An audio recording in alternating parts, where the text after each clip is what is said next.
sustained write speeds, minimum write speeds. Do they trick us giving the higher numbers on the cards?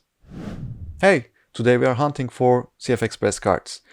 I'm gonna give you calculations for Fuji X-H2S, but if you have Canon R5 or Nikon Z9, you can also join us. So let's begin with the basics. Fujifilm X-H2S can record 2754 megabits per second in ProRes HQ.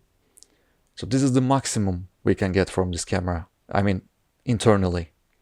ProRes is 1840 megabits, ProRes LT is 1277. So to calculate megabytes per second instead of megabits, we need to divide those numbers by 8. So we need a card that can write 344 megabytes per second, or just 230 megabytes per second if we were to shoot normal ProRes 422. By the way, ProRes is more processor friendly, I know, but I still don't know the quality difference between 720 megabits per second H.265 and these ProRes options, because they are both 10 bits and they both include 422 data. We'll see.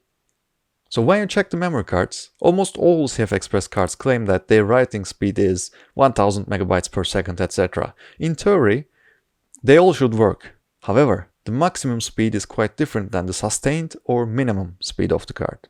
We need a minimum writing speed of 344 megabytes per second. Now, Fuji has a website that shows compatible cards for X-H2S, but of course, it shows the cards they tried and validated or not. And there are a lot of more competition for CFexpress cards in the market. There are cheaper cards like Silicon Power Cinema X, which I couldn't find any speed test from customers. Also there is Angelbird. It claims that even the slow SE version is capable of writing 800 megabytes per second throughout all the video recording. Some people say it is a little bit slower, but if it is above 400 megabytes per second, even the half they claim, will be fine. Seems like a good option, but we need to try first, of course. Okay, let me color code them for you. As you can see, Dalkin Black series, no matter the size, are able to record all the codecs including ProRes HQ. Dalkin Power, however, cannot record 6.2K ProRes HQ, it can only record 4K ProRes, not the HQ one.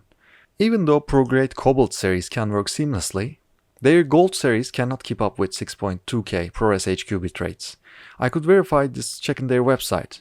These cards can write up to 1400 megabytes per second, but their sustained write rate is 300 megabytes per second, lower than what we need. As you may know, flash memories get faster when their memories get bigger. That's because of their design. Think it as like when you have more chips, you can write to all of them at once, like RAID 0, with lots of memory compartment. That's why a 512 GB card probably will be faster than 256 GB one. That's why I don't want to buy two small cards, but instead I will buy one big storage. We can see this in Fuji's charts as well. Only the 512 GB version of SanDisk Extreme Pro is capable of ProRes HQ recording. The lesser versions cannot. And Sony TUF series cards are compatible regardless of their size. Lexar did great. Even the 128 GB version of the card is capable of writing 6.2K ProRes HQ. But, however, let's consider another issue. How many minutes of footage can we record to these cards? What size do we need? The 256 GB card is able to contain around 10 to 12 minutes of footage while capturing ProRes HQ 422. You may double it for 512 GB cards, or you can even double that for 1 terabyte, or halve it for, never buy lesser than 256. That's my opinion, but it will be too little. What about ProRes 422, the non-HQ version? Around 18 minutes with a 256 GB CFexpress card, 36 minutes with 512 card. You got the point. So you wouldn't and probably couldn't shoot documentaries, Tolkien ads, YouTube shows using ProRes codec. Short films, video clips will be fine, but when your card is full, you or your DIT need to transfer it to an SSD and also hopefully back up to another hard drive. So we will need lots of storage, another cost here. Also, the computer editing these videos must have an SSD that reads 350 megabytes per second at least. Yeah, of course, all SSDs do that, but the size we need is a lot.